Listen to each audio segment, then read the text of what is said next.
joining me this evening, just to, have a conversation on this important topic because Absolutely. I think that this conversation has kind of, it's been silent and people don't really talk about it as much as I think that they should.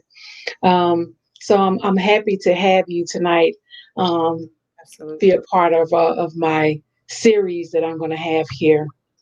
Thank you. So All right. I want to give you a chance to just kind of introduce yourself and give us a little bit more about your organization and what was your reasoning behind starting Purpose for My Pain. Okay. Well, thank you so much, Sabrina, for having me. I started Purpose for My Pain about 6.5 years ago. 7 years ago today, my 13-year-old son, DeAndre Knox, was shot and critically wounded at a birthday party.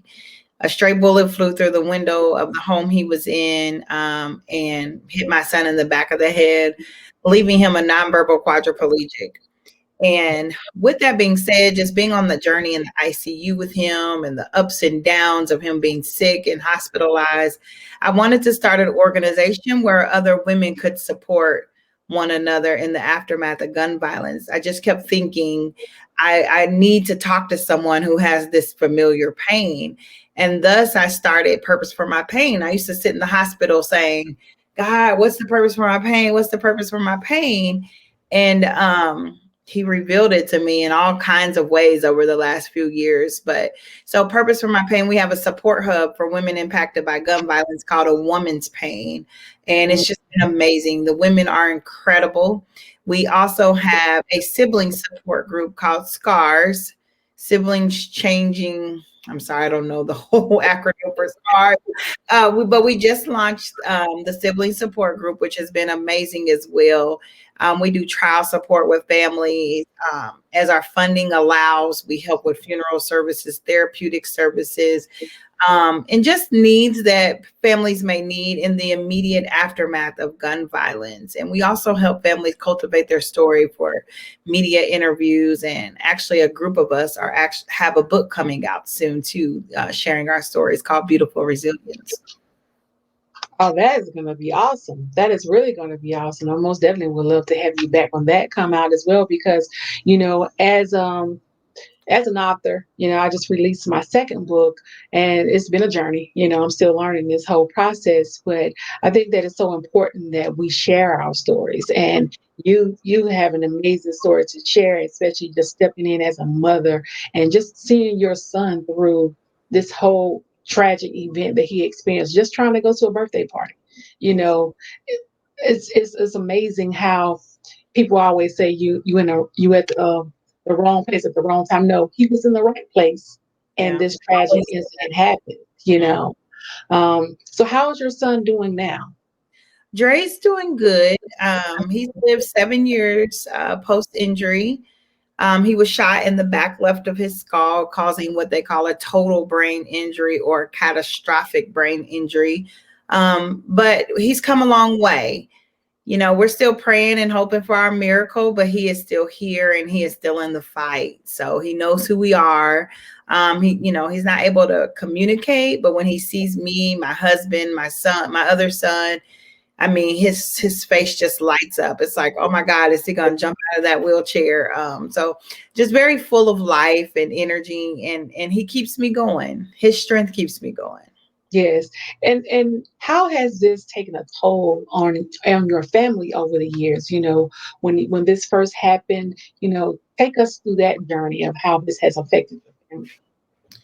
It affects you in every facet of your life. I think a lot of people don't think beyond the moment that the bullet leaves the chamber and somebody survives or they pass away. But there's so much that comes after that. I had to become an entrepreneur because jobs were not willing to work with me on having to be off so much and being by my son's bedside. If a nurse called in, I couldn't go to work. So, and I was like, I'm too old to be getting fired. So, Yeah. I actually started a CPR training company in the aftermath of my son's shooting in honor of his survival. But I really wanted to teach people what it looks like to step in and help save or sustain a life. So, switching gears and stepping out on faith and working for myself, there's a lot of mental health anguish that comes in the aftermath of gun violence, anxiety.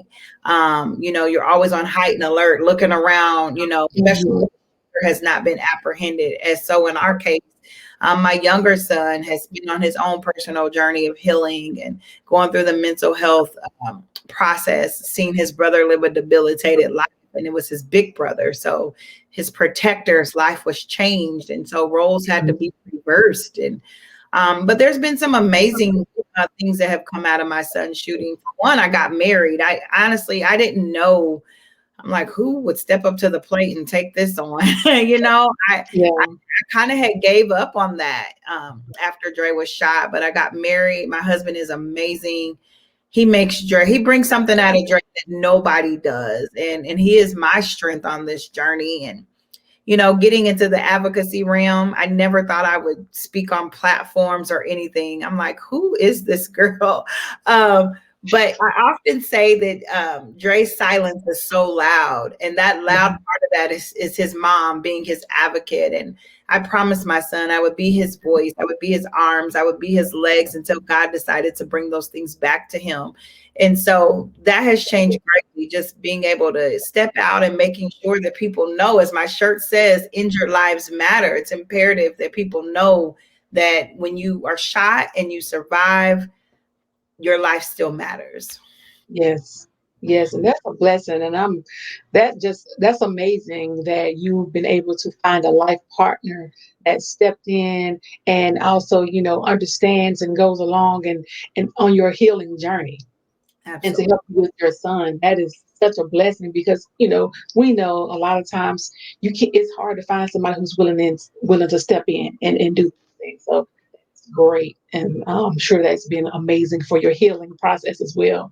Um, and as you were going through this process, and sometimes we as African Americans we shy away from therapy and counseling. So how have you had any therapy or counseling for yourself and your youngest son, and how has that helped change and shape who you are now going forward? It again changed my perspective on that arena. I don't think I ever was really one to shy away, but I know how our community does. I never had a Mhm. therapist until this happened. The first year, I think I was on autopilot, and I was like, I can fix it. I'll be fine. Year two, you crash because it sets in that this is your new reality. And so when year two set in, I absolutely sought out a therapist, and went on that journey with her for almost a year. My younger son too, we immediately got him into therapy to cope with the losses of his brother. When I say losses, because of Dre's abilities that he lost. Um, and my son is still on that journey, and I am as well. I just have another therapist that I've been working with for about the last 5 or 6 months. It's so needed because you need it because of your own personal trauma, and then when you become a leader and an advocate, you take on a lot of other people's trauma. So I have to have someone that I can decompress to. And so it's imperative, in order for me to give and have my cup half full, I got to make sure that I'm able to pour out to somebody else. Without therapeutic support, I don't think I could do this work. You can't do this work, not, full throttle without having somebody to release and let it out to. I can commend you on all of that because I can only imagine, you know, being an advocate and you've had your own battles and now you're listening to other moms Oh that's yeah. actually going through similar things, and so I can only imagine how that continuously bring back that day of the shooting for your son. So, and with these other moms that you're helping, how and tell us how you guys are now really a family. Oh my You God. know, Yes, we are sisterhood. I told them this morning, like, you guys are amazing. We have become bonded by our pain. And I tell them all the time, like, purpose for my pain is a lifestyle for me. It's not a cliche or just the name of a nonprofit grassroots organization. Mhm. it's a lifestyle. And through that lifestyle, I have been able to connect with women all over the country. When we're having a bad day, we can say, hey, sis, this is what I'm going through. So many of them reached out to me today because they know this is Dre's 7th year anniversary of being critically wounded, and vice versa. When their children's anniversaries come up, we're just there celebrating one another, loving on each other, lifting each other up. And again, it's just another part of this journey that I don't think I could be in the place that I am without having my sisterhood, or just, you send a quick text and say, today's just not a good day, or, you know what, today really is a good day. I'm so glad that there is a good day. It's just made all the difference of being able to just have a place where you can release. And, I'm just really grateful to God to be a part of creating a safe space for these women. Oh, that's most definitely amazing, because I myself, as I, going on this journey, when I started to write this book, when my dad went to the hospital, I wanted to make it so that children, at the time I was in the 3rd grade when my dad was shot in the head. And Wow. so my mom didn't really know what to do, so we just kind of went through the motions, and, we went on with our lives. And here I am at 39 or 40, and I'm a grown woman with 2 children. I'm a single mom, and it's things that our children do. They start to do so much, and you start to reflect. And I was like, okay, let me go to therapy. So I started going to therapy, and I have realized how much I had suppressed, Yeah. you know, from the 3rd grade up until I was 40, and just sitting on that couch and just started to relive what I was feeling back then, and it just all came out, and I had no idea. So I most definitely think that going to therapy is a great thing, because I could share with my friends all day, every day, but that therapist gave me tools that I could use to be able to move forward and function, and explain some of the things and choices that I made in my life, by not having my dad there. Yeah. So I can only imagine, that support group, that sisterhood that you have with the ladies, and just helping each other on a day-to-day basis. That is Yeah. so powerful. So It is. powerful. And it's a form of therapy, although I tell the ladies I am not a licensed therapist, okay? So it is okay to seek therapy, but it is absolutely a form of therapy, because to have someone to share your familiar pain, and Mhm. I am the only one in the support group whose child has survived a gunshot wound. So in that space, it's a little different, but all our stories are different. The way that we all met and came on this journey is different, and everyone respects that. It's a little different, but we're here. And one common thing that we have is the pain of gun violence. Yes. Oof, I tell you, and you see so many stories on a day to day, especially in our communities. And, we get 2 seconds of airtime, and then they move on. And so it's so important that we keep these stories alive, and keep sharing them, and bringing them to the forefront, so that people understand we cannot forget our fallen brothers, sisters, children's aunts, uncles. We still have to make sure that they are remembered, and you understand that, hey, they too are people, Yes. and they still need to, say their names, and make sure that people are aware of what happened to them. So I most definitely commend you. And now for your organization, do you, as a sisterhood, you meet often, or you just, have like maybe monthly sessions, or how often do you guys get together? Well, pre-COVID, we were meeting once a month. Okay. We were meeting once a month. But I will say this: we stopped our meetings in November. October was our last in-person meeting. Okay. Um, we did a Christmas drive, and some of us got together for that. But we actually have a group meet chat, and so every day we're in that space. So I will say, I feel like because of COVID, we have bonded even more, because we're in that space every morning, every afternoon, every evening. Sometimes it's 2 or 3 o'clock in the morning where someone just needs to let it out. And so I feel like having that opportunity, it has bonded us even more. But soon as we're able to, we're going to go back to meeting and being in person and doing community activities and things together, when the situation changes, becomes a little bit more safe here. Yeah, but even with COVID, we've been able to become closer with Mhm. other moms from around the country. I am involved in a national group called Every Town for Gun Safety in America, and that has allowed me to meet a lot of different women from across the country. And so it's also providing a space for some of the local moms here to meet them. We get on Zoom every 2 weeks. We're launching our Zoom meetings again this Thursday. We did that most of last year, and it was pretty amazing. Bring everyone together and kind of bounce off of each other. Like, how do you, like yesterday, we actually got on a Zoom, some of the authors, and one of the moms was starting trial today. And so the ones who have been through that shared with her, this is what you need to prepare for, go in there and do this. And so it's just an amazing realm of support. Oh, that is amazing. That is amazing. And so, and as far as your organization, tell us a little more how people can reach out to you, support your organization and your cause and what you're doing.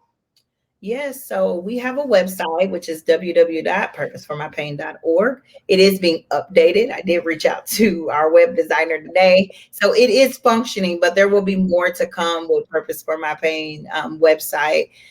There will be a donation link on there, but they can donate through PayPal using the email Purpose for My Pain. Just make sure you keep it the number 4, Purpose for My Pain at Yahoo. We're also on Facebook. Purpose for My Pain, all things Purpose for My Pain. On Instagram, we don't have an actual organization page, but if you look up DeAndra Dycus, you can find us on there as well. And we would just love the support. Share with other mothers who want to be a part of the support group. Like I said, we have a group me chat. So no matter where you are, you can be a part. This Thursday, we are relaunching it's called Connecting and Building Conversations Amongst Gun Violence Survivors. So that is our Zoom support. And if you want to donate financially, that's amazing too. This is like the debut of the Injured Lives Matter t-shirt. I was going to go Facebook Live when we're done to share about the t-shirt and my reasoning behind this. And I knocked my earring off. And then I made it a write-in shirt. So I can't see you. I can't see your chairs in the way. But hopefully can you see it now? Yes. Okay. Life matters. Yes. I'll be writing in Dre Life Matters. Okay. It was important to do that because a lot of times, when people pass away, there's t-shirts made. Yes. And I'm like, how can we honor injured victims that are still in the fight? And so I said, we'll do Injured Lives Matter. And so Dre Life Matters, your dad's life matters. And, I just wanted to make sure that there was a space for that. And so tonight I'll be launching that, and proceeds from the t-shirt will go to support our Purpose for My Pain efforts. That is so amazing. And I love how you took, your organization and expounded on it, not only just the sisterhood, but now also for the children as well, because they too need that support. And I know sometimes they get lost, with not knowing. And if the parents are not sure what to do and how to cope with things, and they can't really get the resources for the children to cope as well. So that is great that you added that to your organization. Yeah, amazing. That was birth from, seeing my own child try to navigate this journey without his brother and what that has looked like for him. I'm like, siblings get swallowed up in their parents' grief. And so we wanted to set something up where they could just have an outlet where they didn't feel like they were putting too much on mom and dad in the aftermath, but, they could have a space to say, I hurt too. That's what the group used to be called. I hurt too. I hurt too.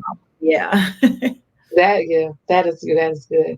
I just, is there anything that you want to offer or share or tell any families that may be going through this, and how, just give them some words of encouragement? One of the main things that I share with families is take this 1 second at a time. Don't get ahead of yourself on your journey of grief. And I also say it's our journey of healing. But take it one moment, 1 second at a time. And if there are those around you that do not understand how you're navigating it, then make sure you protect your space. It is important to protect your space. and your emotions, and make sure that you practice good self-care to keep you grounded. My friend Giovanna shared on our Zoom call yesterday, take time out to break and to breathe. It's imperative. Mm. I've been using that like for the last week because I heard it before yesterday. And so when I'm feeling anxious and having that anxiety, grieving who Dre used to be, I'll say, okay, DeAndre, get in a space to break and to breathe, and knowing that it is okay not to be okay, as long as I make the decision to get back up again. I love that. Break and to breathe. That's Yes. nice. Yes. That wow.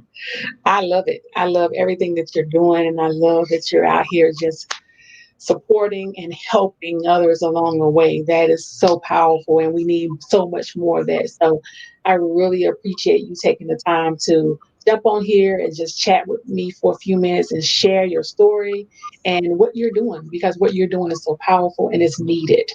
So, I pray that Dre does jump up out of that wheelchair, and that, what I'm saying, he's able to just grab hold of you and just give you a hug. And because I know he's thankful for you being by his side every step of the Absolutely. way here. And so that's a blessing that he's still here. Yes. Like you said, he's still here, he's still in the fight. So Yes. miracles do happen. Thank you. Miracles do happen. So I Thank thank you so you much so for much. that, Sabrina. Yes, yes, I thank you Thank so you much. for, thank you for having me tonight and just creating this space to talk about in Your Lives Matter and the work that we're doing in the community. But most importantly for me, making sure that stories remain elevated. And like you said earlier, they're just not a quick news flash, but that these families and their hurt and their pain is just something not to be ignored. That's part of the mission and vision of Purpose for My Pain. Yes, yes. Okay. Well, again, thank you so much for joining me tonight. And I'll be, like I said, I had a few technical issues. So, but I will be broadcasting this, putting this out on my page, and I will let you know when I put it out there. So again, thank you so much for your story, and enjoy the rest of your evening. Hugs and kisses to you and your family. And we'll be in touch again soon, because I don't want this just to be the one and done, because I love what you're doing and I want to be able to talk to you more. And also, whenever you get ready, what's the name of your book before we go? What's the name of the book? You guys The have a name book, for it? yes, we do. It's called Beautiful Resilience. Oh, okay, okay. And then you have a timeline when you expect for it to be out. Hoping for it to be out the end of March. That's Okay, okay, that's right around the corner then. Okay, that is great. So, and maybe we can get back together again, and maybe even invite some of the other ladies and come on and just talk about your book and your story, and share it out, because again, my platform is not for African Americans to talk about many things, but especially when it comes to authors, because we have to share and push our stories. So that would be great. would I be, would love to have you come back again. thank you so much. That would be great. Yes. All Continue right. to Have a remember lovely your evening. mission. Yes. Thank you. Bye Thank you. bye. Bye.